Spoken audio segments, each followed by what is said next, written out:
What's going on, and welcome to the MLB DFS Q&A. Again, I am Tom Vecchio. I am filling in for Jim Sanas. He is on vacation. I was here this morning for the solo shot. I will be here on Monday. I will be here on Tuesday. Just some quick notes. On Monday, I believe it's only a 3-game baseball slate on Monday. I believe that's also the date of the draft. So we will not be having the Q&A, but we will still be having the solo shot in the morning. You can, of course, find that anywhere, whether it's iTunes, SoundCloud, Stitcher, Google Play, all those given platforms.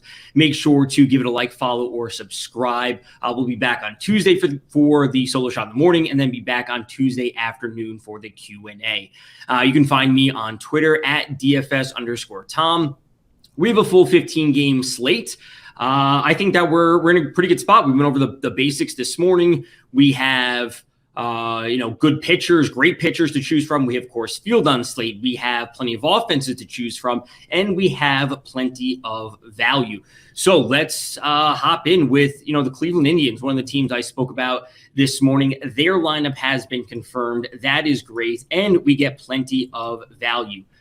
Starting off at the top of Jose Ramirez, their most expensive player, $3,900, probably going to be one of the most popular players on the slate. But I want to focus in on 3 players a little bit further down. That is Cesar Hernandez at $2,600, Harold Ramirez at $2,500, and Ahmed Rosario at $24,000. If we flip over to the Indians and their stats in this split, going up against lefties, all of these players are near the top. J-Ram's actually pulling up the bottom of this stack, sitting at 107 WRC plus, but we get plenty of power with Ahmed Rosario 133 and a 188 ISO.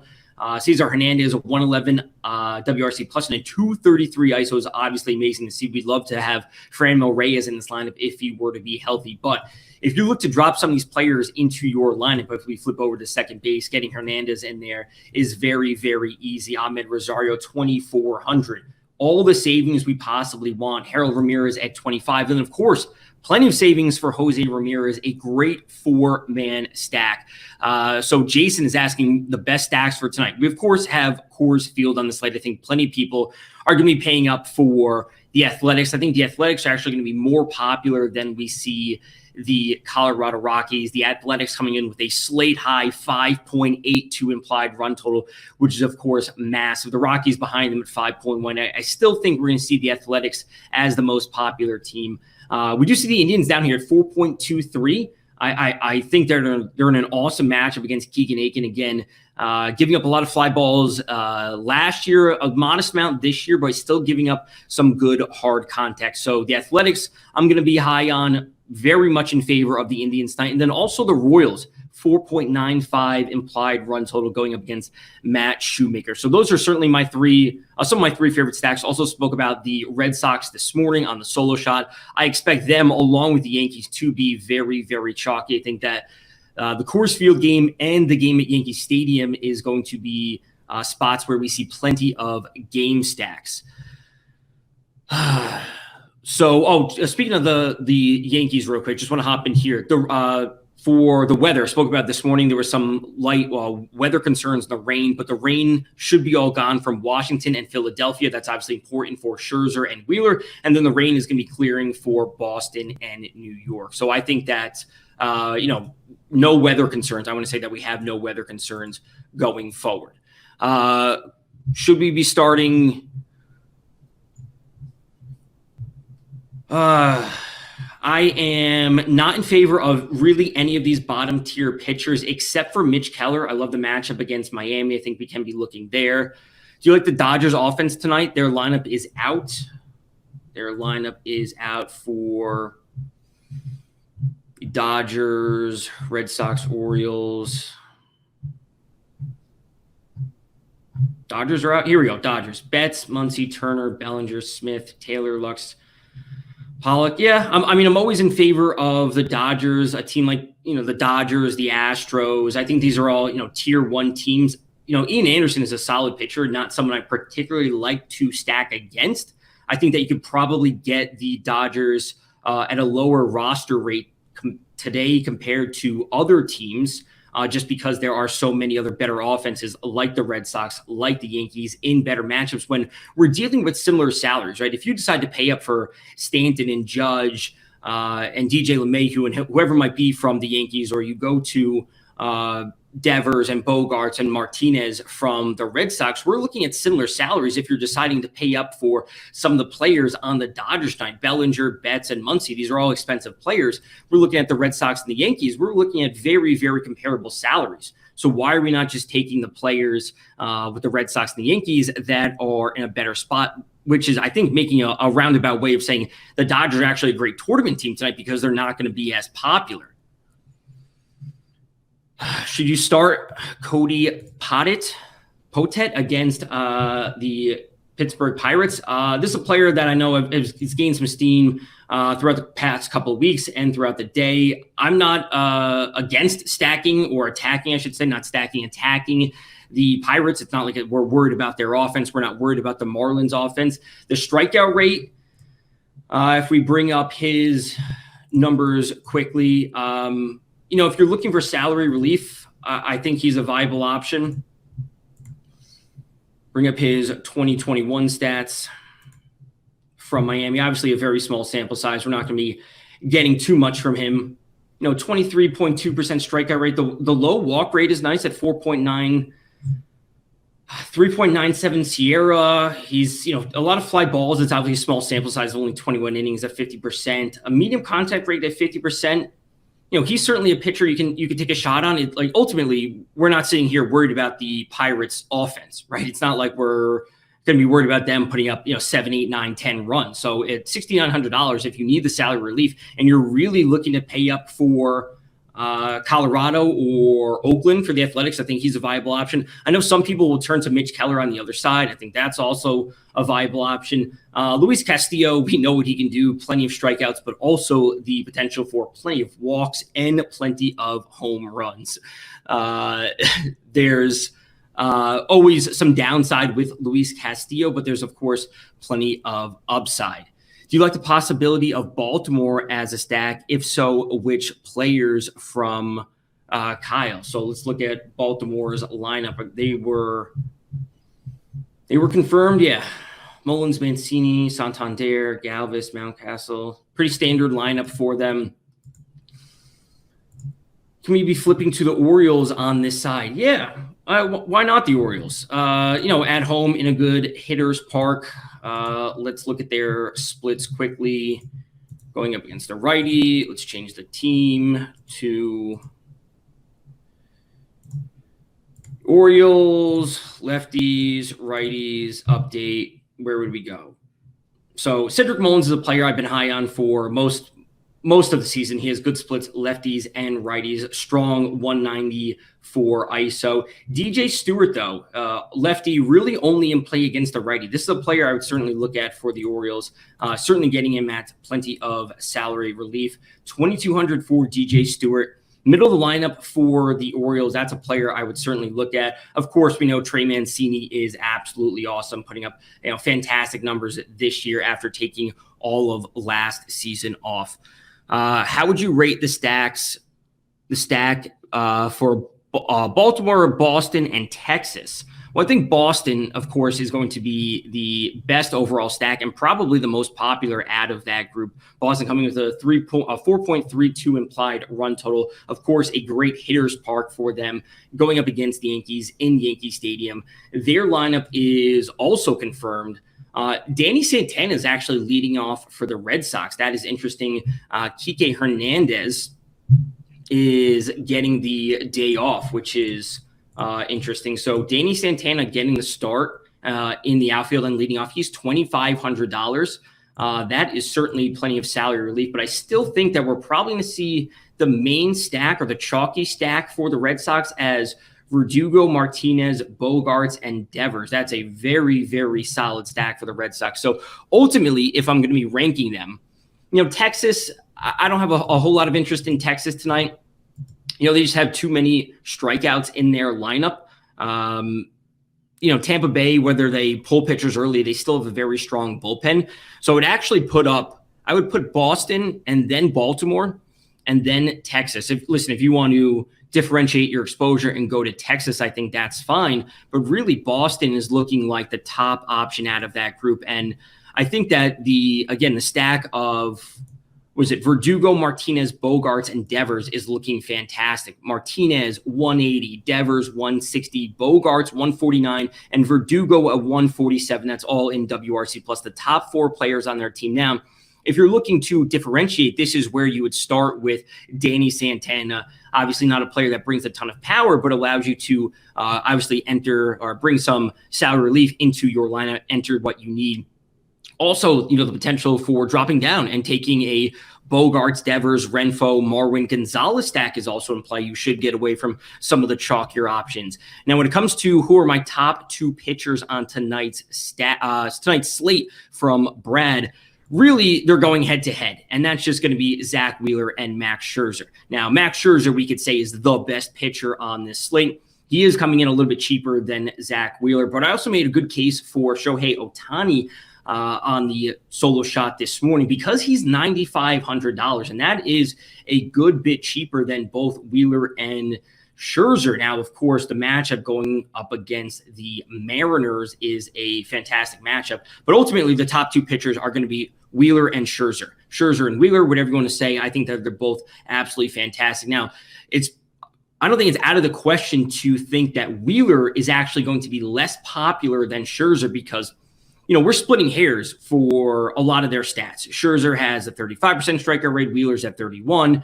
Scherzer's $300 cheaper, and he probably has that name recognition that's going to cause him to be more popular. So I like them both equally. I want to have plenty of exposure to both of them, but really I think that Scherzer should be the most popular pitcher on tonight's slate. You can also make a case for some of the pitchers a little bit further down. Blake Snell against the Mets is interesting. Obviously, the salary on Blake Snell is very favorable at $7,900. He's a player that we've seen go through some struggles this year. We've also failed to see him get deeper in games recently, which is, of course, limiting his upside. Like, none of this is encouraging. Over or not even over at 6 innings one time, really not getting the pitch count up there into the higher 90s, which is obviously an issue. Way too many walks. And this is all, compounding, right? You have too many walks. He's limiting his innings, limiting his upside. The Mets, have been kind of turning around their offense as of late. They were a team for a while just dealing with, or still are dealing with so many injuries, that a team that we can just attack. So I have some moderate interest in Blake Snell tonight. I don't think it's going to be too heavy of exposure. Obviously, this is going to be purely a Torben option. Some of these pitchers in the bottom tier, I don't really have a whole lot of interest tonight. Again, Mitch Keller's a player I'll be willing to take a shot on. Spoke about Dallas Keuchel for a little bit on the solo shot this morning, but I really think that we're going to see a lot of people turning to Shohei Ohtani today just because it makes lineup construction that much easier. Now, I will say the Royals are another team I was very high on this morning. And of course, we see them with a very strong 4.95 implied run total. Their lineup is also out. They also offer plenty of salary relief. They also offer plenty of power. Merrifield, Santana, Benintendi, Sal Perez, who had 2 home runs last night, Hunter, Dozier, really should be the most popular options for them. I spoke about Michael Taylor. If you want to do a wraparound stack going from 8-9, 1-2, 8, 1-2-3, differentiating your line to get away from some of the chalk. How do you feel about Kyle Gibson, and how do you think the bats will crank in cores? I said it this morning. I think that Montas is a good pitcher for Oakland. We know that we have seen the Colorado bats struggle at times this year. Their lineup has certainly, taken half a step back this year. I think that's something we need to be worried about. They're still without Trevor Story, which of course weakens their lineup. And as I mentioned on the solo shot this morning, we have seen 6 of the last 8 games at Coors Field hit the under. So I am more on board with the Athletics than I am with the Rockies, but I'll certainly have game stacks just to try and capture all of that upside. When it comes to Kyle Gibson, I think that he's, of course, a great pitcher. Tampa Bay, an offense that I don't go out of my way to pick on, but also an offense I'm not too particularly worried about. We do see them struggle at times where, we see them win games for some reason when, Glasnow gets no run support at times, where we see them, winning games 3-2 in extra innings, I think it was last week. And then we see them, blow up for 10, 11, 12 runs. But sometimes we fail to see them in that mid-tier where they're scoring 6, 7, 8 runs. It's all the way up where we're getting not a whole lot from them. I think Kyle Gibson's a very strong pitcher. We've seen him go deep into games. We see his pitch count up there. We see him rack up plenty of strikeouts. We'd like to see the walks limited from him a bit. I think he's an option that's probably not going to be very popular tonight. Stack Milwaukee versus Arizona, the Cardinals against the Reds, or KC against Minnesota. I spoke about Kansas City just now. I spoke about them this morning. I'm very, very in favor of the Royals. And again, they offer plenty of salary relief. If we turn to some of their players tonight, Whit Merrifield, obviously leading off, not bringing a ton of power this year, but plenty of a player that can also steal plenty of bases, which is good. Really, I want to say living in this core of Santana, Perez, Benintendi, Hunter Dozier as some of the main players I'm targeting. Again, we're getting all these players $3,200 and below. You could roster any of these players, grab some of the players from Cleveland, a 2-man stack from there, depending if you want to go with a full 4-4 stack, a 4-3-1 stack, a 4-2-2, whatever your lineup building that you like to do. I think multiple options from Kansas City are in place. So I'm going to say that Kansas City is certainly number one, and obviously Vegas agrees with that. We're seeing with them as a decent home favorite, and Matt Shoemaker is not a pitcher that we need to be worried about. When it comes to Milwaukee versus Arizona, I think Milwaukee's a fine offense. The Cardinals, like I said, are an option for tonight because they're going up against Luis Castillo, a pitcher that gives up too many walks at times. He can certainly strike plenty of players out, but the walks and the home runs are always an issue for him. So I would go Kansas City number one, then the Cardinals, and then Milwaukee. Obviously, Milwaukee dealing with getting their lineup fully healthy. I know Yelich is back, but then Colton Wong just got hurt the other day. They certainly have some inconsistencies within their lineup. Always hesitant to go to them. They also strike out a good bit. So I'll be looking at Milwaukee as a deep GPP option tonight behind the Cardinals and behind Kansas City. And then what pitchers would I look to target? Well, if we're going to be targeting pitchers tonight, I think we want to start with a pitcher like Matt Shoemaker. Giving up way too many fly balls, giving up too many walks. I think you can be looking to target him very, very clearly. Keegan Aiken, again, for Baltimore, a player that does not have a lot of time in the major leagues, whether it's this year, whether it's last year. He's giving up too many fly balls. He's not striking a whole lot of players out. He's giving up too much hard contact. And then Michael King, a prospect for the Yankees, a player that saw some time. I think he made his debut in 2019 at the Red Sox, if I remember correctly. Didn't see a whole lot of time last year. Limited relief appearances up and down from the minors this year. A player that, we're unsure of at this time. And we just want to be siding with the Red Sox and their strong offense and really go into that core stack of Bogarts, Martinez, and Devers as a super solid 3-man stack from the Red Sox. Judge or Stanton tonight? Where Yankees, outfield, we are $100 difference. I'm going to go with Aaron Judge. Stanton, just too many strikeouts from him. We often see these games where he's putting up 3-4 strikeouts and a walk, and we're getting a very, very low floor from him at times. Aaron Judge has just been a bit more consistent than Stanton this year. Like the strikeouts are just so always concerning for Stanton. So I'm leaning towards Judge when they are, let's just call it essentially the same salary, $3,500 and $3,400. It's a full 15-game slate. Again, going over some of my favorite offenses, very high on Cleveland. Again, their implied run total, I think, is a little bit too low, 4.23. Certainly liking what they can do against a young pitcher in a good park in Baltimore. We know that certainly has plenty of home run upside. Going very heavily to Kansas City. I think that the Red Sox, this implied run total 4.32 is also a bit too low. This game for the Yankees has a 9 over-under. I certainly see some back and forth potential there. And then, the Athletics, like I said, I'm on board with Coors Field. Overall, I'm on board with the Athletics ahead of the Rockies, but I also want to control my exposure because I don't want to get overexposed there. I certainly see Montas as a good pitcher. And again, 6 of the last 8 over-unders have hit the under for the Rockies home games. So the lack of offense from the Rockies, I think, is very, very apparent this year, where Charlie Blackmon went through all of these struggles in the beginning of the season. And of course, they lost Nolan Arenado in the offseason. Now Trevor Story's hurt, where this lineup, just because it's at Coors Field, is certainly a lineup that can be limited and they strike out too much. They don't walk a whole lot. And we know that the Athletics still have a good bullpen. Just came in best pitcher for a GPP. Well, if you're looking for a GPP, we obviously want a good combination of, salary relief. We also want pitcher that has a strikeout ceiling. I think that could be Ohtani tonight at $9,500 because, trying to jam in a lot of hitters with Wheeler and Scherzer is tough just because they're so expensive. So I would actually go Ohtani and then maybe even Freddie Peralta. The strikeout upside for Freddie Peralta is very clear. And going up against the Diamondbacks, I'm not really too concerned about the Diamondbacks offense, and his salary is very, very solid. We see these ceiling games from Freddie Peralta where he's going deeper into the games. He's picking up 7-8 strikeouts. We'd like to see him reach towards those 10 strikeouts as he did earlier in the season. He's not giving up a whole lot of earned runs. The walks were an issue for him last year. They're certainly seeming to get under control as he started off the season. A bit shaky when it comes to the walks, which of course limits his ability to get deeper into games. So I really like Freddie Peralta tonight. I really like Ohtani tonight. Both great matchups going up against the Diamondbacks, going up against the Mariners. Does this, is your info applied to GPPs as well? Of course. You want to be starting off with, if you're looking for GPPs, you obviously want to be focusing on stacking.